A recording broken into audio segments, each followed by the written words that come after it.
I don't think it's so much about dealing with the situation as it is dealing with yourself in that situation and how you react to the situation. Because in life, the only thing we can control is ourselves.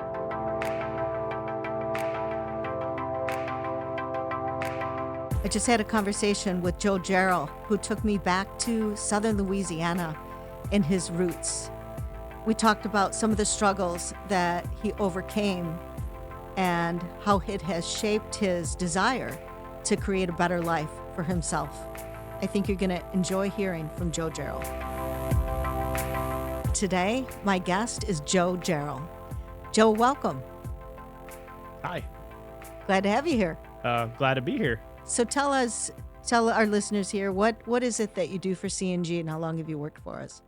So right now, I'm just in a role of supporting the floor, more specifically the supervisors on night shift, and also working with the technical department for hopefully a future position with the technical department. And I've worked at CNG for about 3.5 years now.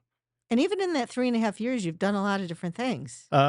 Yeah, it's been a lot because I started as an operator on the floor because I moved up here from Fort Worth, and then I was a lead, and then I became a supervisor, and I did that for about a year on night shift, and then I started going back to school for my chemistry degree, and that's whenever they started putting me in different positions. I was a big part of the 5S project, and I was packaging supervisor for a little bit, so. Yeah, I've done a lot. Yeah. So you're going to school to be a chemical engineer. Just a straight chemistry degree Chemistry. as of right now. Okay. Yeah. All right. So this, you got a little bit of an accent. Like I guess you could say we have an accent living up here in the north. But where'd you There's a grow few. up? I grew up in Southwest Louisiana, almost actually around the border with Texas. Uh-huh. The biggest city near us was probably Lake Charles. It's like the same level as New Orleans, except it's the other side of the state. I guess Yeah. is kind of where I'm from. But yeah. So Port Charles, you get a lot of hurricanes there. Yeah, a lot of those. Yeah, there's been a few summers where, one specifically where we didn't have power for like 2 months. So, yeah, I've been there, done that. It's not fun. Wow. So what was it like growing up in Louisiana? Hot, humid, yeah. No, it was okay for the most part. I always talk about Louisiana in the way of I I love to visit Louisiana, and I'm proud of where I come from. And it's got its problems like everywhere else, but yeah, it was. I grew up in a very small town of like maybe 1,000 people. Wow. Yeah, so very very small. I lived on 13 acres with my father, and spent a little time also in Texas, being raised by like my grandma and my aunts. But so yeah, just we didn't have internet or TV. We had three like channels growing up and everything. Like we just didn't have a lot near us. And if we needed like groceries or anything, you drove for like 40 minutes to an hour one way just to get groceries. So yeah, But when you were young, that's the only life you knew. yeah. Did you know there was like something else out there or No, not so much. And I I don't think it's kind of funny because one thing like because I was born in 91, so whenever I was growing up, we were always told, you have to go to college, you have to go to college. At least by my father, I was. Mhm. So, which was kind of great because whenever I did go to college, it really opened my eyes to everything and whatnot. So, but yeah, Yeah. So what are some of the interesting things that you've eaten? I've eaten. Yeah. I, I'm asking you this because we were talking about it earlier. Like, right. there's some interesting exotic things, I guess. Yeah. I mean, some of the stuff I don't really think is super exotic, but I guess some of it is. Frog legs would be one of them. I know that's Huh? probably not something a lot of people eat. We actually used to go frog gigging and like catch them and everything. Frog gigging? Gigging, yeah. Yep. What is that? How do you gig a frog? It's actually almost kind of brutal, but it's just like these I'd say almost like pole sticks, and you just go and find them in the water and with a spotlight during night, Yeah. and you just jab them and you Yeah. get them. Yep. So Wow. So what does a frog leg taste like? uh you know it A lot of times I have them, they're fried, and so people say like, So "Oh, it just tastes like it fried. tastes like chicken," is what a lot of Yeah. people say, but I think that's because they relate it to, like, the fried The chicken, chicken tenders. yeah, Just so dip them in barbecue, fry them up, everything tastes the same. right, so it has its own unique flavor, and it's got an interesting texture to it, and I think that's what puts a lot of people off of it, but, yeah, I've also had turtle, I've ate snake, yeah, so I've eaten a lot of interesting things. Yeah, wow, that's adventurous. Yeah, I mean, I don't anymore now. I mean, I don't have snakes sitting in my fridge, right? But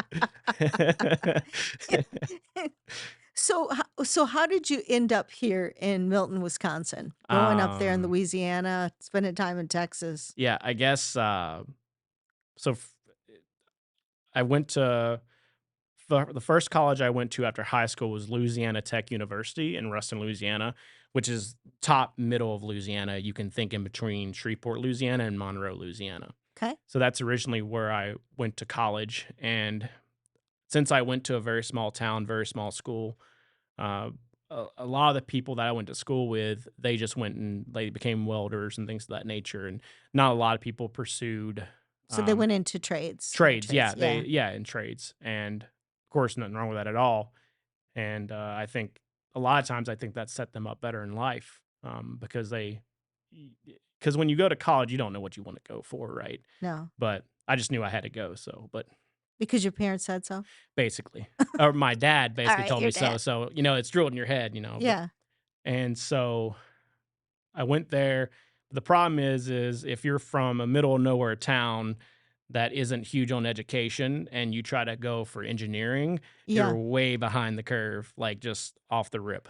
yeah. So I had a lot of trouble in school with study habits and just basic knowledge that I should have had. So I actually failed a lot of classes and I didn't do too well. I lost my scholarships, and that's whenever I started working and trying to do school. And yeah, I mean, I've been trying to go to school since 2010, which way back, I mean, 5 years ago, it made me feel so terrible because I should have finished in four. But now, as I've gotten older, I've realized that like everyone has their own journey, and there's a lot of skills I picked up by working multiple jobs. Mhm. So, which has put me it still has put me in a good place in life. But so kept trying to go to school, kept trying to go to school, but working 2, 3 jobs at a time and trying to do school is it's hard. Um, so I still didn't do well, and I have a lot of issues too, like mentally, like, I suffer from depression and things like that, and growing up also with a single father, Mhm. that stuff isn't and, you know, I guess the term is toxic masculinity, right? And the idea of, like, as a man, you're supposed to be strong and not show that weakness. So, and that really was in my head, and a lot of that kept me from addressing those problems. But uh, throughout the years, of course, I've come to accept it and I've come to learn how to deal with it, um, and I guess be weak, quote unquote. Oh gosh, gosh. No, no, not weak Yeah, to that's me. why it's Yeah, quotes. yeah, quotes, so Yeah. yeah, you couldn't see that, yeah, but Joe was doing the quotes. Oh yeah. No, it's actually brave, it's Yeah. courageous, it's strong, right? Right. To whenever you are, going against the grain, whether and when I say that, I mean in your own family, like, when you choose to take a path less traveled, which I have experienced doing myself, being a career woman and kinda Hmm. going against what my parents wanted. Um, you have to have bravery to do that, right? I agree. And it's one of those things too. It's kind of hard because like the one we didn't grow up with much. I grew up relatively poor. Yeah. Um, and but the one thing we always had though is I had a lot of good people in my life though still. Mhm. My father was one of them, uh, and a couple. I have some aunts and stuff too, and cousins that were awesome. But yeah, so back to the story, sorry. Yeah. So after I kept trying to go to college, eventually I got a call from my buddy and he was like, "Hey," he worked at the GM plant in Arlington and he was like, "Hey, I got an opportunity for a job if you want it, working for PPG contracting out with them doing chemical management." And it was like at the time $21 an hour, and to me that was a lot of money because I had worked for Fastenal, a pet store, Yeah. I worked at at a Chili's actually. I've done a lot of different things, and most I've made was like $10 an hour, so 21 sounded awesome, and I figured I could continue my education up there. So I went up there for a little bit, spent about a year. I had some disagreements, to put it nicely, with my boss at the time Mhm. because I actually worked at GM during the strike. Oh, Yeah. So, and then after I decided, I left that job, I was really trying to figure out what I wanted to do. I knew I wanted to finish my education, but other than that, I had nothing tying me down at the time. So, my mom and father got a divorce whenever I was young, probably around 6, give or take. And my mom moved up here actually and lived in Milton, Wisconsin. And really? yeah, yeah, Oh, yeah. So okay. I'd been up here a few Yeah, times, right, to yeah. visit.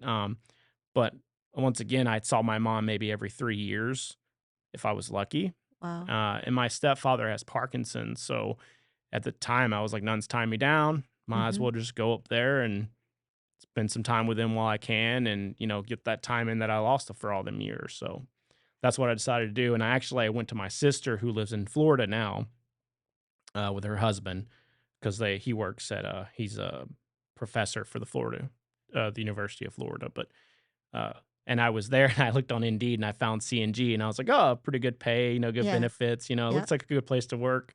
Night shift, cool. I can finish my school and do that. And then I moved up here, and well, and here we are now. So, yeah. but What's that been like being reunited with your mom? It's been pretty awesome, I gotta say, and it's not like me and my mom ever had a bad relationship, right? It's just that we never had a super, and I don't want to even say close because we were still pretty close. It's just not being there, Not right? physically being Yeah, there. Yeah. and whenever the next part I talk about, I don't want to sound like a slight on my father because my father gave like a lot up for me and my sister, but he single father doing the best he can. Yeah. He actually he would work all the holidays and stuff like that. So we didn't do a whole lot of stuff growing up. Uh so I just lost my train of thought. No, so the the you faced a lot of Yeah. adversity, coming up. I mean, living the way you did and, kind of with you probably had to help parent your sister? Actually my sister's older Oh, your than I sister, am. okay. All Yeah. right. Mhm. So She just is. this is two of you and, Yeah. kind of growing up and tough circumstances Yeah. and right? My sister the funniest thing about that, though, is my sister's actually my cousin, is because my mom and dad, while they were still together, actually adopted my sister from my aunt and them. So, Ah, yeah, okay. yeah, and I would have to say in this life so far, up to this point, my sister has been probably the most important person in my life. Mhm. She's always been there for me, and I've always been there for her Mm, because, like I said, there was just we just didn't have a lot growing up, and my father was too busy providing for us to be there sure. in other ways. So, we kind of helped almost raise each other a little bit. So, and Yeah. there's been times like whenever, you know, she's been because she actually got her PhD from Purdue University. So she there would be PhD in chemo. So it's is it now I'm having to think. It's a chemistry degree, but it's more specifically an analytical chemistry degree. mhm, mhm. So just working like with precise instruments and stuff like Wow. that. PhD, that's Mhm. amazing. Yeah, she Yeah. actually graduated in like 4 years compared to 5. But Oh, so you're too hard on yeah, yourself. yeah. Oh no, I mean yeah. That was also kind of hard. As sometimes Yeah. like oh man, my sister got a degree and then she got her PhD, and I Yeah. still haven't got my undergrad yet. You So can't compare yourself to anyone else. right, Everyone has a different journey and right, I think certainly, the what experiences you have shapes you into who you are hundred and who percent. you're meant to be, right? Yeah, I agree. So some of the adversity that you faced, how do you think that that shows up in your life today in terms of the person it shaped you into, Joe? Uh, I mean, to be honest, I think the major thing that you acquire from growing up, hard life or however you want to Yeah. put it, is you learn how to deal with things, and not only things, but more specifically yourself. Because I think a lot of times, when people talk about life, right? How do I deal with life? How do I deal with these situations? I don't think it's so much about dealing with the situation as it is dealing with yourself in that situation Mm, and how you react to the situation. mhm. Because in life, the only thing we can control is ourselves. We can't control what happens to us or what other people do. So the most important thing is being able to control not control your emotions, but understand. Manage them, Yeah, yeah. understand your emotions, understand what you're going through, and like having to put things on the back burner and focus on what you need to focus on. And I think that the management of your emotions is what you mainly get from that hard life. And I think it does make you appreciate things more, just like anything in life. But yeah, and I think like, and I don't even want to say, I don't know if my work ethic actually comes from that either, or, my drive comes from that. I would like to say that's why my drive comes from that, I because bet it does. yeah, I imagine it Yes, does, right? yes, Because right. it does drive you to want more because Yeah, you've been on the bottom and you know what it feels like. You know what it feels like not to eat. You know what it feels like not to have the things you want and to see things and want things. yeah. Um, Gives you that drive and yeah, ambition for to sure. live a different life. Mhm. So, what do you like to do for fun? Like, What what really lights you up? Uh, I I'm I think I'm almost kind of a boring person because Ah, I honestly I think I just like to relax mostly. But I'm always intrigued in anything like science related. I love learning about the universe and it's like the universe, how things work. And I think that's why I became a chemist major is because it's yeah. just so interesting how things work and why they work Mhm. and understanding those things, just like these microphones we're speaking into, and understanding like all of the science that goes into that. So a lot of times it's just reading articles and stuff like that. I love to play video games. Like I was, like I said, I was born in '91, so Yeah. like I've played a crap ton of video games. So and I have buddies I play with and stuff like that. So ultimately, I think it might just come down just to hanging out with people and, bonding with people. I think that's super fun. But I also enjoy anything. I mean, I really enjoy sports, more specifically like volleyball. I love playing volleyball. I play racquetball. And then like camping, I love camping, um, So, hiking. when you were talking earlier about being in school and you said you lost your scholarship, what did you have a scholarship for? Uh, some of them, I think that was so long ago. So, it I'm wasn't a just trying to sports think. it wasn't a plain a sports thing. No, I had pretty good grades. I think it had to do with no, it was my GPA. It Uh, was something that Louisiana specifically had. I can't even think of the name of it now. But it was like if you maintained a certain grade point average and everything, you got this mhm. scholarship that you didn't have to pay back. Yeah. But of course, my like 3.8 GPA plummeted when I first went to college. So, Yeah, it's but tough. It's yeah, tough. yeah. Yeah, it's a whole different thing.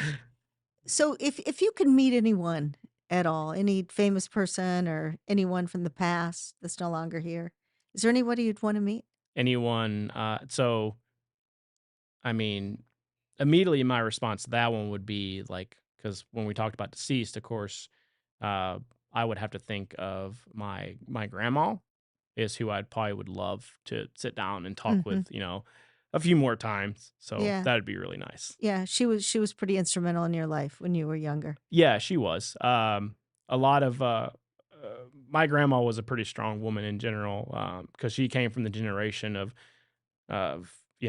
as a woman you get married and you have kids and you Yeah. serve your husband, right? That's kind of that whole idea. She had like 10 kids by the time she was like 15 or 16, so Wow. yeah. Yeah, and that's almost just kind of how it was, which I'm not saying is right, but so she raised a lot of kids and she went through a lot, but she was an awesome sweet person, that we all loved very much. And so we actually used to have Sunday dinners growing up, but when she passed, they all kind of went away. But um, How long ago was that? that was years and years ago. At the time, I don't remember how old I was now, to be honest with you, but it was probably close to 18 years ago, give or take. So yeah, Yeah. so it's been a long time, but I don't know, just if I could just sit around that table one last time with her and drink some coffee, that'd be awesome. But And she would most likely tell you how proud she is of you. I would hope so. Yeah. I'll take that bet. Yeah. So when you think about your life, what are you most proud of? What would you like to tell your grandma about if you were sitting there at the table with her? Man, I I don't know if it'd just be one thing, it'd be a list of things. But uh, I think mainly as simple as it sounds is like I'm okay, I guess, right? Yeah. Because to me, the high point is not suffering and being able to provide for myself, as simple as that is, right? Like Mm. having a house or being able to go grocery shopping and not to worry about it and things like that. So I think mainly just How saying far that, you've come. yeah, that I'm just okay, you know? Hmm. It's like I said, maybe that sounds super simple, but No, no, I mean, sometimes that's the most important thing, right? yeah, Is that you made it through, you're doing great and you got a great future in front of you. yeah. So 20 years from now, when you look back on your life, what what do you want that to be 20 years from 20 now? years from now, Yeah. I think that 20 years from now, I would like to be further along in my career, of course, and I love CNG, so I would love to stay here and, hopefully be in the point of like maybe a technical market manager. But that's 20 years, so who knows? I mean, Oh, yeah. the You sky's the can limit, yeah, right? you So, can you can aim higher. yeah, Yeah. for sure. I mean, yeah, I don't know, to be honest with you, but I guess hopefully being around family again. I have a nephew now. So maybe being close to him in, 20 years, hopefully I've watched him grow and help, or just be a good uncle to him and be around for him. Mhm. Uh just because as kids I feel like we missed out a lot on that. So Mm. but Yeah. yeah, I don't yeah, that's kinda it's a hard question to answer because I don't know. Life is full of so many surprises that I feel like wishing for something is I don't know. Like there's that old saying that even though I'm not very religious, it says, it's like what's that sound? Oh, it's God laughing as you make plans, or life laughing as you make Yeah. plans, right? Because Yeah. we don't know where we're going to end up. And sometimes maybe I just like to be more open towards it and be like, whatever opportunities come, I'm going to take. Yeah. And I don't want to aim specifically for something because I don't want to keep myself from other opportunities. And Mhm. I don't know, maybe just stay more open to that. But Yeah, I think that's critical. Stay open, raise your yeah. hand. Raise your hand, I like to say, Mhm. uh, volunteer and kinda try everything. You never know what's gonna hit and Right. where maybe you find a new passion. Yeah, and that's I mean, trust me, I didn't think it'd be in film. I honestly, if Yeah, you would have asked me, 4 years ago, "Hey, how would you love to do, blown film or cast?" I'd probably been like, "I don't know, I'm good. There's other yeah, things I wanna do," but no, it's been yeah. awesome and I There love it, so yeah, there's a whole world here. yeah. Whole world to be discovered Oh, and, our future is unlimited as well, so yeah, it's super exciting. Yeah, yeah. there's a lot that goes into this everything we do here. And I think another big part of that is like the people aspect of it, right? And I don't think it's just the film. It's honestly not. It's being able to be a supervisor and stuff like that and work with people on the floor and just Mhm. I've had a lot of great opportunities here just to work with people in general and listening to people and you know, and observing them it teaches you a lot. So, which as you saw earlier, Yeah, I didn't talk much. I just kind of listened, right? listen, yeah. So, because we Well, learn a lot more from listening. So, yeah, God gave us 2 ears and 1 mouth for a yeah, reason, yeah, right? I've heard that a few times growing Yeah, up. yeah, exactly. Yeah. All right. Well, Joe, it's your opportunity to ask me a question. You have anything you want to ask me? Um, I guess the thing I wanted to kind of ask you about was so I know you've had not an easy life per se either, and I feel like talking about going to manufacturing and stuff like that, Hmm. and I know that was hard. Would you think that growing up, like looking at, because you said your mother worked in manufacturing, Hmm. correct? Yes. So was she like a huge impact on how you viewed that and probably more of an impact on like your direction in life towards like your career? Yes. Because I was told at a young age, you can't do that. Women can't do that. I have the kind of personality that's like, well, just watch me then. If you tell me I can't do something, there's no better way to motivate me. It's like, okay, well, then I'll just show you that I can. I don't try to convince anyone. I don't say, well, wait a minute, just, I can, why can't I do that? I'm just like, in my mind, like, then that's what I'm going to do. Right. And so for my mom, that was all she could do. The only job she could get was an hourly plant job. There were no women that worked in the office. There was no opportunity for upward mobility. And it wasn't that she even wanted this for me. She didn't. My mom came from a generation where she didn't want me to have to work. She wanted me to find a husband, to marry a husband that could take care of me. And it wasn't because she was trying to limit me. She thought that would be the best life for me. Right. And so it was more that feeling of I want to prove that I can do something that I'm not supposed to do and be a trailblazer. That to me was what my North Star was, Okay. my desire to blaze a trail. Yeah, I feel that. I'm kinda like that too. I don't know how many times I get told you can't do that. I'm like, Yeah, "Watch this." right. But I don't even argue with the person. I Right, just I right. just You in my mind like, "Uh-huh, sure. yep, Okay. Yeah. yeah. Watch me." Yeah. Joe, this has been fascinating. I really enjoyed our conversation. It's been quite a journey for you to Yeah. get where you are. So, Joe Jarrell, you inspire me. Oh, I'm glad I inspire somebody. You need to inspire yourself. Yeah, Yeah. yeah.